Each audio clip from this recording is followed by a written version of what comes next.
예, 저는 오늘 그 200여 분이 오신다고 해가지고 그렇게 생각하고 왔는데요. 지금 계신 분을 이렇게 보니까 한 2,000여 분 오신 것 같습니다. 먼저 좀 늦게 도착해가지고 너무 대단히 죄송하다는 말씀 먼저 올리겠습니다. 그 시청 앞 여기 서소문에서 너무 차가 막혀가지고 그 앞에서만 거의 한 30분 정도를 지금 허비를 했습니다. 아마 뭐 신호를 좀 잡고 있었던 게 아닌가 그런 느낌인데요. 네, 그래서 좀 바로 이제 화면을 제가 파워포인트를 준비를 했는데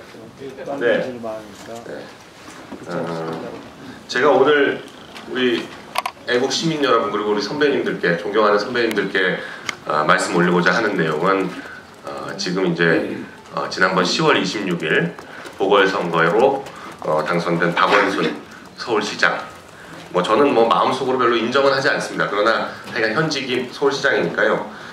박원순 씨에 대한 문제점에 대해서 간략하게 몇 가지 점에 대해서 좀 말씀을 드리고자 합니다.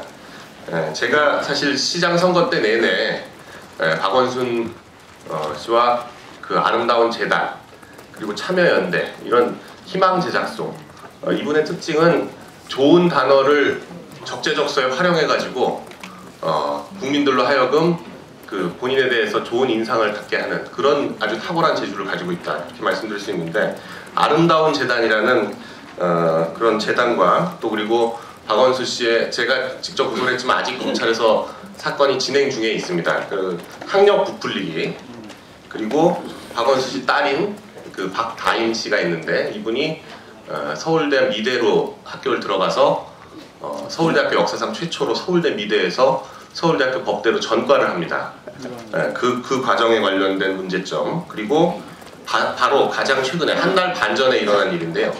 박원순 씨 아들인 박주신 군이 원래는 현역병이었는데 현역병 처분을 받아가지고 현역으로 입대를 해야 되는데 서울시장 선거 때만 하더라도 공군을 입대해서 잠깐 아파서 나왔는데 다시 입대할 것이다 이렇게 시장 선거 때는 주장을 했었는데 시장이 되고 나서 2달 만에 작년 12월 27일에 현역병에서 4급 처분을 받아서 공익으로, 예전 같으면 방위에 해당하는 거죠. 공익 요원으로 빠지게 됐는데 이 과정에서의 비리 문제점, 그걸 제가 최근에 집중적으로 추적을 하고 있습니다. 그 문제점에 대해서 선배님들께 말씀을 좀 간략히 올리고자 합니다. 먼저 다음 화면 동영상 파워포인트를 누가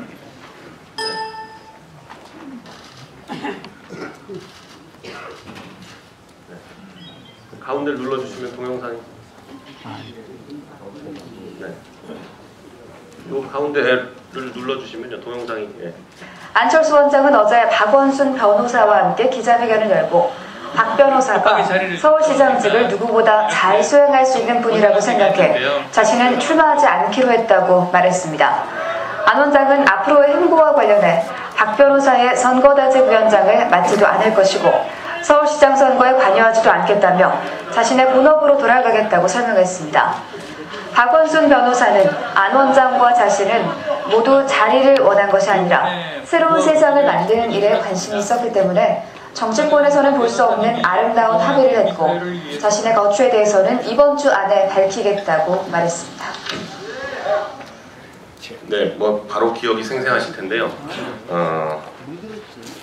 저는 원래부터 이 박원순 씨하고 98년도부터 2003년까지 참여연대에서 활동을 같이 하면서 굉장히 우려스러운 눈으로 쳐다봐 왔었습니다. 근데 이분이 이 참여연대라는 조직을 처음에 94년도에 만들었고요. 그 다음에 2000년에는 아름다운 재단이라는 조직을 만듭니다. 그리고 2002년부터는 아름다운 가게라는 조직을 만들고 2006년에는 희망제작소라는 조직을 만듭니다. 이게 그 특징이 다 있는데, 참여연대는 이를테면 행동대장과 약간의 아주 행동력 있는 행동대장, 그리고 어떤 비판 조직에 해당됩니다. 그리고 아름다운 재단은 일종의 돈줄입니다. 그리고 2002년부터 만든 그 아름다운 가게라는 건 지금 전국에 300개가 있는데요. 이 300개마다 간사 조직이 있어서 그 간사 조직이 적어도 한 50명 정도 됩니다. 그래서 전국적으로 5,000명 정도의 간사 조직을 가지고 있는데, 그러니까 이게 이제 세포 조직에 해당하겠고요.